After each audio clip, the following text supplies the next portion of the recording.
Temperature da record con piogge a singhiozzo per questo autunno, una situazione che sta mettendo, dopo l'estate africana, ancora a dura prova le colture del Trevigiano.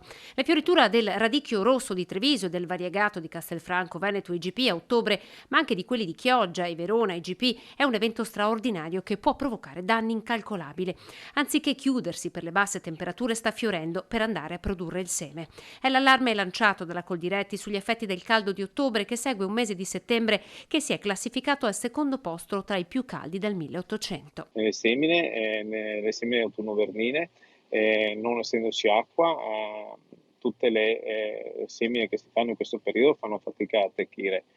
Oltre a questo abbiamo anche temperature molto alte che stanno disorientando un po' il sistema vegetativo e la fisiologia delle piante, perché le piante molte volte in questo periodo erano senza foglie o sono quasi senza foglie e se il tempo di latenza senza foglie sarà troppo lungo, si potrebbe reinnescare un nuovo germogliamento e questo sarebbe sicuramente molto pericoloso per diverse piante. Piante come la vite.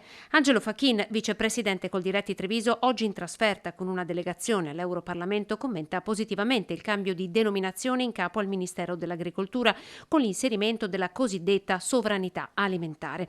Un cambio di rotta che, per Coldiretti, deve tradursi anche in un sostegno alle piccole imprese del comparto agricolo. Dobbiamo cercare di assistere in modo particolare le aziende più piccole, che sono quelle che hanno più bisogno e molte volte non riescono ad arrivare nel mercato nel modo giusto, perché magari non hanno i mezzi e non hanno le possibilità economiche.